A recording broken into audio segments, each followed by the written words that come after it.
Hai kau yang punya kekuasaan, kenapa tak kau pakai kekuasaanmu untuk mengejar Harun Masiku? Dulu zaman nenek-nenek kita yang hilang tuh jarum. Ada nampak kau jarum jahit tadi, ya mak nak menjahit. Sekarang bisa pula Harun Masiku hilang. Habib Rizik dicari-cari kesalahan, sampai tak ada lagi pasal yang bisa menjeratnya, dicarikan pasal keramaian. La ilaha illallah. Ustadz Somad bisa jadi, Gus Nur dah masuk, Ustadz Mahir Tualibi dah masuk, siapa lagi yang udah masuk? Itu di SMS dan saya dari itu, hati-hati mat, nampaknya kau tak lama lagi gitu. Saya baca baru aja tadi ya.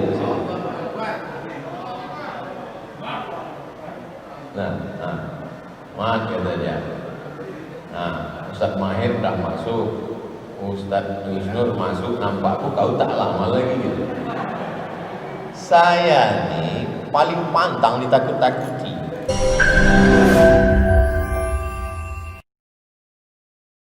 Jangan lupa subscribe, like, and share. Tentang kejadian yang terjadi baru-baru ini, penembakan 6 laskar FPI mengawal Imam Besar Habib Rizik Syihab. Bagaimana pandangan Ustadz? Apakah para laskar termasuk syuhada? Hari ini kejadian, besok langsung saya keluarkan video. Pertama, man qatala mu'minan, siapa yang membunuh orang beriman muta'ammidan secara sengaja, fajazauhu jahannam, di akhirat neraka jahannam lah tempatnya. Di dunia ini hidup dia sementara, paling lama 63 tahun, masuk kerja umur 25, mati juga akhirnya, hanya untuk dapat gaji, hanya untuk dapat jabatan. Di akhirat rasakan kaulah neraka jahannam. Yang tak percaya masuk neraka, yang percaya pun masuk neraka. Silakan tak percaya, masuk neraka juga kau. Aku tak percaya neraka itu ada. Tengok nanti, sama-sama nanti di akhirat kita hidup. Hai kau yang tak percaya api neraka, kau buatlah sesuka hatimu. Isma syi'ta, hidup sesuka hatimu. Fa innaka mayyit, kau akan mati juga. Itu poin yang pertama. Yang kedua, meminta kepada Komnas HAM supaya segera membentuk tim independen untuk mengusut tuntas supaya pembunuhan dapat diungkap ke permukaan. Siapa yang menembak dari jarak dekat, siapa yang menyiksa, membakar, siapa yang mengotopsi tanpa izin keluarga, kenapa perutnya dibelah, kenapa kulitnya biru-biru, kenapa dipukul pakai senjata tumpul. Kau juga akan punya anak, kau juga akan punya keturunan. Bagaimana kalau anakmu yang dikandung istrimu 6 bulan, 9 bulan, 10 hari, dibesarkan dengan tetes air mata? 6 orang itu bukan anak kucing, 6 orang itu manusia, sebaya dengan anak-anak. La yu'minu ahadukum, tak beriman, hatta yuhibba li akhih, sampai kau sayang kepada saudaramu. Tak beriman kamu sampai ada rasa saudaramu. Kalau engkau bisa merasakan sakit, berarti kau makhluk hidup. Kalau kau bisa merasakan sakit, berarti kau makhluk hidup. Tapi kalau kau bisa merasakan sakit orang lain, barulah kau disebut manusia. Kalau sekedar sakit, anjing pun merasakan sakit, babi pun merasakan sakit. Tapi kalau kau bisa merasakan sakit orang lain, barulah kau disebut manusia. Berapa banyak manusia tapi otaknya otak anjing, otaknya otak babi. Kenapa Ustaz sebut anjing dan babi? Karena anjing dan babi ada dalam Quran. 3, lupa pula apa yang ketiga. Apa yang saya sebut di video itu yang ketiga? Supaya cerdas bermedsos. Karena fitnah-fitnah ini luar biasa. Fitnah-fitnah ini luar biasa. Hai kau yang punya kekuasaan, kenapa tak kau pakai kekuasaanmu untuk mengejar Harun Masiku? Dulu zaman nenek-nenek kita yang hilang tuh jarum. Aduh, nampak kau jarum jahit tadi, Oma nak menjahit. Sekarang bisa pula Harun Masiku hilang. Habib Rizik dicari-cari kesalahan. Sampai tak ada lagi pasal yang bisa menjeratnya, dicarikan pasal keramaian. La ilaha illallah. Ustadz Somad bisa jadi. Gus Nur dah masuk. Ustadz Mahir Tualibi dah masuk. Siapa lagi yang udah masuk? Itu di SMS tadi saya tadi. Hati-hati Mat, nampaknya kau tak lama lagi gitu. Saya baca. Baru aja tadi. Nah, Mat kata dia. Nah, Ustadz Mahir dah masuk. Ustadz Gus Nur masuk, nampakku kau tak lama lagi gitu. Saya nih paling pantang ditakut-takuti. Waktu 2019 kan ditakut-takuti orang tuh. Hati-hati, kalau sampai Ustadz Somad itu berpihak, kami buka semua aib-aibnya. Masuk WA ke saya. Oh, berpihak, saya langsung. Saya tak kenal Pak Prabowo, itu tak tahu saya dia. Tapi kalau semakin diancam mereka, dipoto mereka rumah saya dari atas atap tuh pakai drone. Sampai semua surat-surat motor saya tahu di STNK BPKB-nya.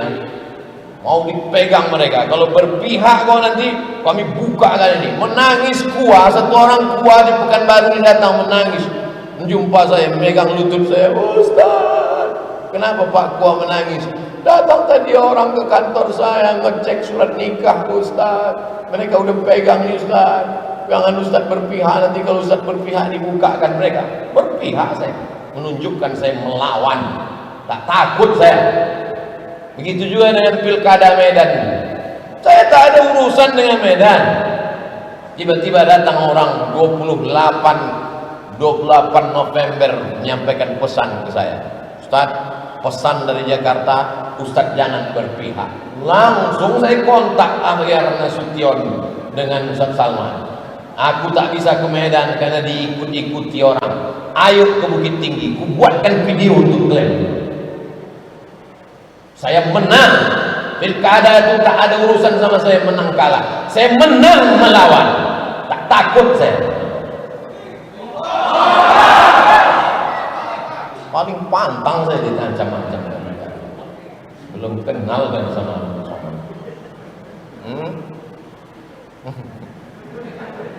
dah jelas? Ketika masuk masjid, waktu iqamat sudah dekat. Saya ingin sholat tahiyatul masjid dan qobliyah. Apakah bisa satu sholat dua niat, atau mana yang didahulukan? Sholat sunat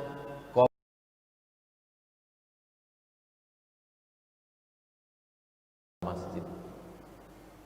Kalau waktunya cuma cukup 2 menit untuk, kan ada jam di masjid tuh pakai jam waktu timer, 2 menit lagi qomat, cukup hanya untuk 2 rakaat, tak mungkin 4 rakaat, maka sholat qobliyah saja, dapat tahiyatul masjid. Tapi kalau dia sholat tahiyatul masjid tak dapat qobliyah.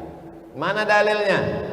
Idza dakhala ahadukumul masjid, kalau kamu masuk masjid, fala yajlis, jangan duduk, hatta yusolli rak'ataini, salat sunat 2 rakaat. Salat sunat 2 rakaat qobliyahnya itu masuk sudah di dalamnya itu tahiyatul masjid. Begitu kata para ulama, bukan kata Abdul Somad. Saya menyampaikan pendapat para ulama. Saya ulang sekali lagi, qobliyah saja, masuk tahiyatul masjid, otomatis, automatically. Saya mau buka puasa, suara azan sudah berkumandang di masjid, sedangkan jam di HP menunjukkan kurang 4 menit lagi. Istri saya ikut azan di masjid, sedangkan saya ikut HP. Mana yang betul? Yang betul ikut jam RRI. Itu yang paling betul. HP mungkin slip karena setelan dia, masjid mungkin juga salah karena pengurus itu atau baterainya baru berganti atau lama tak berganti. RRI lebih minim salahnya. Kenapa? Karena dia lebih teliti, karena dia takut dipersalahkan orang satu kota Pekanbaru, satu provinsi. Maka sejajarkan, samakan jam masjid dengan jam RRI. Saya pakai RRI. Dulu kalau saya mau pergi ceramah maghrib jam 6 dari Panam sudah hidup, dengar tausiah jam 6 sore. Karena nanti saya dengar suara azan. Dalilnya mana pakai RRI ini? La tajtami'u ummati ala dhalalatin. Tak mungkin umatku ini sepakat dalam satu kesesatan. Wa minal isnaini ab'adu. Lebih banyak, lebih selamat dari sesat. RRI lebih banyak pendengarnya, maka mereka lebih teliti, lebih takut dia, karena dia nanti akan dikritik oleh masyarakat.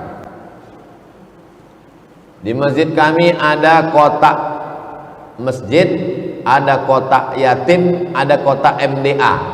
Apa boleh pembagiannya 60% yatim, 20% dan MDA 20%? Kotak yatim tak boleh diganggu gugat.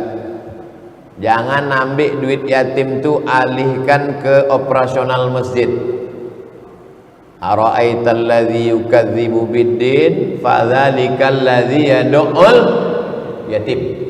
Kalau kau ambil duit yatim ni kau berikan kepada yang tak yatim, alladzina ya'kuluna amwalal yatama, orang yang makan duit anak yatim, innama ya'kuluna fi butunihim nara, mereka memakan api neraka ke mulut, ke perut mereka. Kotak yatim jangan ganggu gugat. Kotak pembangunan masjid jangan ganggu gugat. Kotak MDA jangan ganggu gugat. Karena ketika mereka memasukkan duit ke kotak itu, dia sudah ada niat kapling-kaplingnya masing-masing. Yang boleh dialihkan kemana-mana itu kotak infak masjid raya umum. Ada satu kotak besar, kotak infak masjid raya umum. Orang waktu memasukkan duit ke situ, niat dia umum. Bisa dialihkan ke listrik, dialihkan ke pembangunan MDA, dialihkan karena umum. Yang sudah khusus tadi tak bisa diumumkan, yang umum bisa dikhususkan.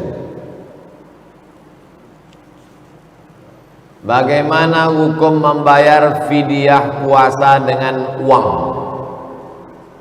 Wa 'alal ladzina yutiqunahu, bagi siapa yang tak sanggup puasa, fidyatun, maka mereka membayar fidyah. 3 pembahasan. Pembahasan pertama, siapa yang tak sanggup puasa itu? Tak sanggup puasa di Ramadan, tak sanggup di Syawal, tak sanggup di Zulqa'dah, tak sanggup di Zulhijjah, tak sanggup di Muharram, sampai mati tak sanggup. Kenapa dia tak sanggup?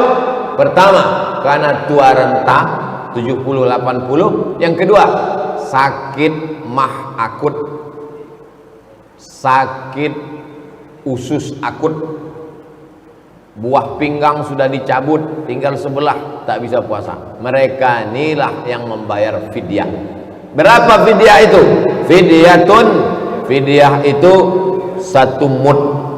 Zakat fitrah 1 sok. 1 sok itu 4 mud. 1 mud itu 7 on setengah. Batas minimalnya 7 on setengah. Jangan kurang dari 7 on setengah untuk 1 hari. Tapi yang paling afdal adalah kasih makan fakir miskin sehari lengkap. Makan pagi, makan siang, makan malam, lauknya, cuci mulutnya, buahnya, bagus. Kalau kaya, kasih per paket. Paket sarapan pagi, paket makan siang, paket makan malam, menurut standar Pekanbaru. Kalau susah, tak sanggup, batas minimal pakai fidyah 1 mud 7 on setengah 1 hari. Kepada siapa dibayarkan? Fidyatun ta'amu miskin, kepada orang miskin. Apa definisi miskin? Fakir ada income, fakir tak ada income sama sekali. Janda tua, laki tak ada, anak tak ada, sebatang kara. Fakir, tak ada income. Miskin, ada income, tak mencukupi kebutuhan. Standar hidup Pekanbaru misal 3 juta, misal. Dia pendapatannya 1 juta, berarti dia miskin. Standar upah minimum regional berapa? Di bawah standar itu miskin. Boleh dia menerima, kasihlah kita. Bagaimana cara mendapatkan kunci surga?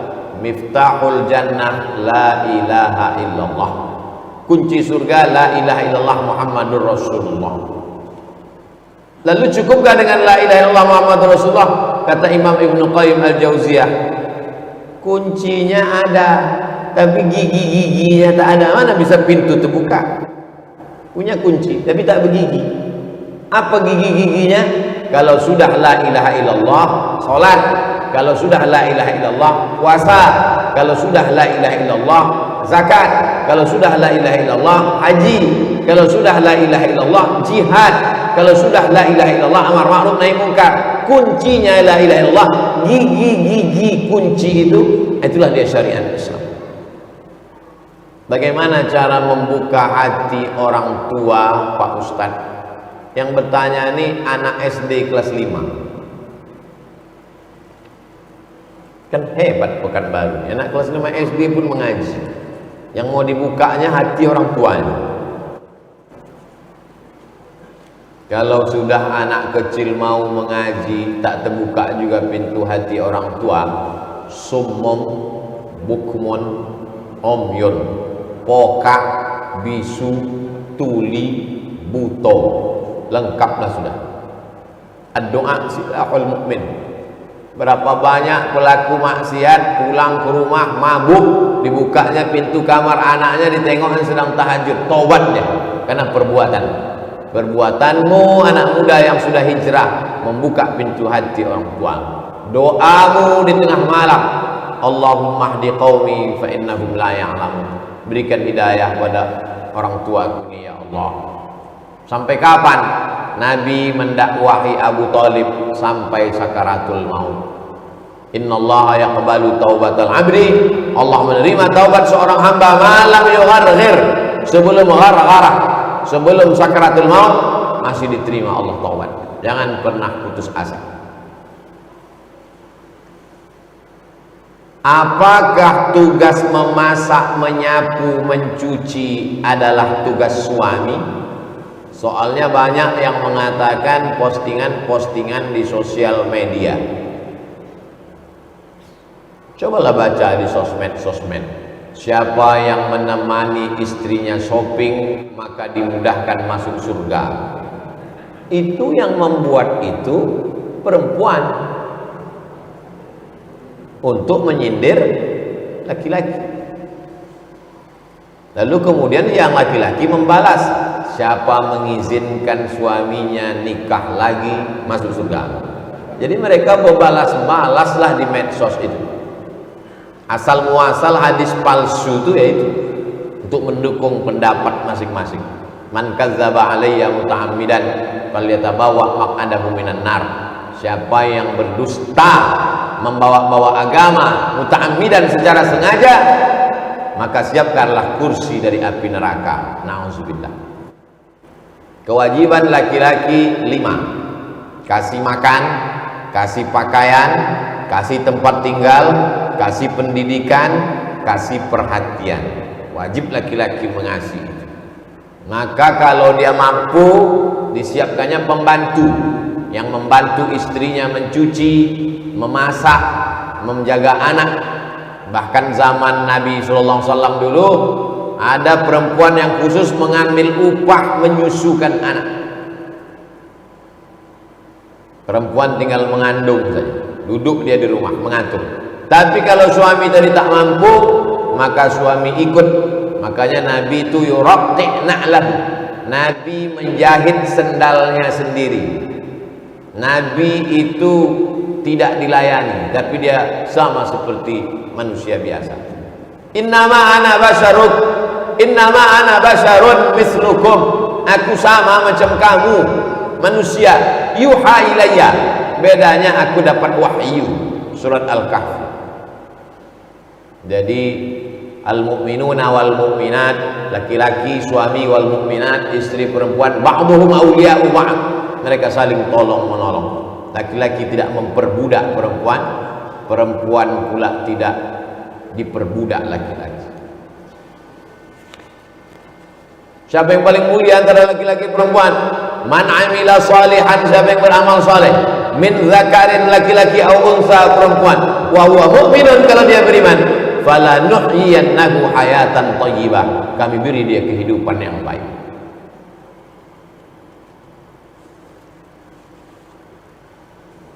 Seorang berbuat maksiat tapi dia ingin mengikuti pengajian, apakah malaikat rahmat tidak turun?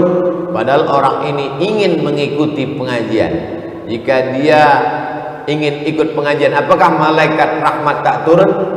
Datang dia pengajian, masuk dia ke masjid, dia sholat sunat, maka saat itu dia sudah bertaubat kepada Allah. Taubat. Tadi waktu Nabi tadi mengatakan malaikat rahmat tak turun, kenapa? Karena perbuatan dia terkait dengan orang lain. Kalau terkait dengan Allah SWT, masuk dia ke masjid, dia berwudu, dia sholat sunat, bersih. Tapi kalau terkait dengan orang lain, zalim, aniaya, lepaskan dulu ikatan-ikatan dengan orang. Yang tadi itu, yang dalam hadis yang saya sebutkan tadi, dia masih terkait dengan orang lain, bukan dengan Allah. Innallaha yaghfiru, innallaha la yaghfiru ayyushraka bihi. Allah tak mengampunkan dosa syirik, wa yaghfiru ma duna dzalika liman yasha. Dosa selain itu diampunkan Allah. Ma min muslimin yuznibu dzamban, ada orang berbuat dosa, summa yatatahhar, berwudu dia, summa yusalli rak'ataini, salat sunat dia, minta ampun dia kepada Allah, illa ghafarallahu lah, diampunkan Allah dosanya, bersih dia, turun rahmat. Tapi orang yang masih punya sangkutan-sangkutan kepada manusia, gara-gara dia tak turun rahmat Allah SWT. Kalau kita sudah melaksanakan sholat wajib berjamaah, setelah itu melaksanakan sholat sunat ba'diyah, tiba-tiba ada orang terlambat masuk ke masjid, menepuk bahu kita, tujuan dia mau ikut berjamaah dengan kita. Apa sikap kita? Saya musafir mau ke Dumai, berhenti di Duri, saya sholat ba'diyah zuhur, datang orang menepuk bahu saya. Apa sikap saya? Saya kuatkan takbirnya supaya tahu dia gerak saya. Allahu Akbar, Sami'allahu liman hamidah, Allahu Akbar. Jangan kau takbir diam aja. Gimana dia tahu kau bangkit dari sujud? Takkan diintip-intipnya dari bawah. Apakah sah sholat berjamaah itu? Sah. Tapi imamnya sholat sunat, makmumnya sholat wajib, mana pula sah? Menurut mazhab Syafi'i sah. Mana dalilnya? Ini lagi tren nih sekarang. Mana dalilnya? Padahal sebutkan dalil tak jadi paham. Mana dalilnya? Nabi imam salat khauf, salat khauf waktu perang, makmumnya 2 baris di belakang. Baris pertama ikut salat, imamnya Nabi. Baris yang kedua memegang tombak, pedang, anak panah, mengawal, takut ada serangan musuh. Setelah selesai salat, baris yang kedua maju ke depan, baris yang satu mundur ke belakang mengawal. Nabi jadi imam lagi. Pertanyaannya, waktu sholat yang kedua, sholat Nabi itu sholat wajib apa sholat sunat? Saya ulang sekali lagi, memang kalau belum sarapan nih susah konsen. Nabi jadi imam, baris pertama sholat, baris kedua megang tombak mengawal, habis itu salam. Sholat yang kedua, Nabi jadi imam, makmumnya baris kedua, baris pertama mundur ke belakang. Sholat yang kedua, Nabi itu sholat wajib apa sholat sunat? Sunat. makmum yang di belakang itu wajib apa sunat? Wajib. Dapat? Paham? Dalil kedua, Nabi sholat sama sahabat di masjid. Habis itu Nabi pulang ke rumah, sahabat ini duduk di masjid, duduk di masjid. Tak berapa lama setelah itu datang orang kampung ke masjid. Mereka belum sholat, mereka minta sahabat ini jadi imam. Sahabat ini maju jadi imam. Berarti dia sekarang sholat yang kedua, karena tadi dia sudah sholat sama Nabi. Sholat yang kedua ini wajib apa sunat? Sunat. Orang kampungnya yang datang tadi wajib apa sunat? Wajib. Paham? Dapat dalilnya? Jelas insyaallah. Tak ada ceramah saya yang tak jelas. Asal sama cerdasnya sama saya, paham.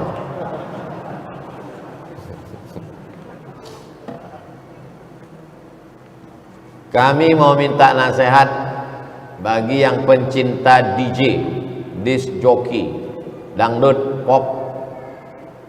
Minta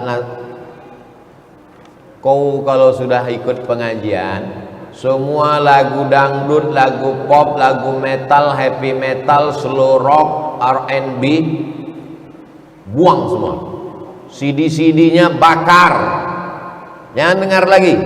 Kalau mau mendengar lagu, dengar lagu anak-anak dari pesantren Darul Khair. Apa lagu dia tadi? Nah, ini. Busra lana nilnal muna zalal ana wa falhana. Busra lana, kabar gembira bagi kita, nilnal muna, karena semua yang kita inginkan kita sudah dapat.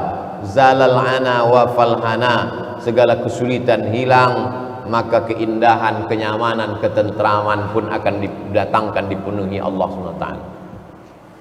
Solawat, lagu-lagu religi, lagu-lagu yang mengingatkan pada Nabi, lagu-lagu ingat mati. Adapun yang lagu-lagu tadi buang, karena setan masuk ke dalam hati melalui pintu lagu. Lagu udah hijrah, udah pengajian, lagu pulang-pulang berbadan dua, itu kan berzina. Cinta satu malam, itu kan kumpul kebo. Minta nasihat Ustadz terhadap orang yang suka sama satu jenis. Apa ancamannya? Maksudnya satu jenis ini laki-laki sama laki-laki. Adapun sejenis sama manusia, memang itulah manusia nikah sama manusia, takkan nikah sama hantu. Yang dimaksudnya sejenis laki-laki sama laki-laki. Apa hukumnya dalam Islam? Man wajadtumuhu, kalau kamu menangkap ya'malu amala qaumi Lut, kalau kamu menangkap orang melakukan perbuatan umat Nabi Lut, homo, lesbi, faktulul fa'il wal maf'ul, bunuh dua-duanya. Dua-duanya dihukum mati, baik yang berperan jadi laki-laki atau perempuan, dua-duanya hukum mati. Begitu hukum Islam kalau ditegakkan. Kalau ditegakkan hukum Islam ini, sehat yang homo-homo itu semua. Kumpulkan semua homo-homo, diadakan pemancingan homo di tepi Sungai Siak. Insya Allah sehat. Yang agak-agak mau homo-homo, sehat dia. Kalau tak percaya, ayo kita tes. Hukum Allah itu datang untuk menyelamatkan umat manusia. Ibu-ibu sedang hamil, jangan menonton bencong. Berdoa kepada Allah SWT, Rabbi habli minas solihin, Rabbi habli minas solihin. Sekarang semua acara itu, cobalah tonton acara di TV, film-film. Mulai pembawa acaranya, penyanyinya diisi oleh bencong. Bencong paling banyak di dunia ini di Thailand, sampai ada Miss Bencong. Ja'alna 'aliyaha safilaha, kami jadikan bagian atas turun ke bawah, yang bawah naik ke atas. Wa amtarna 'alaihim hijaratan min sijilin mandud, kami hujani mereka dengan batu yang dibakar di api neraka. Azab untuk kaum Nabi Lut yang diceritakan dalam Al-Quran.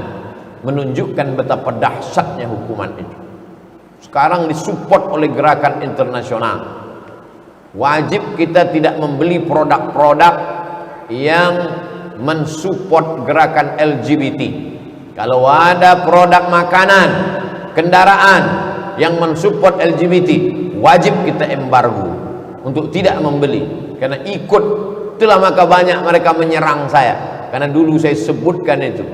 Ini makanannya, ini serangnya saya. Bayangkan tuh serangan bencong luar biasa.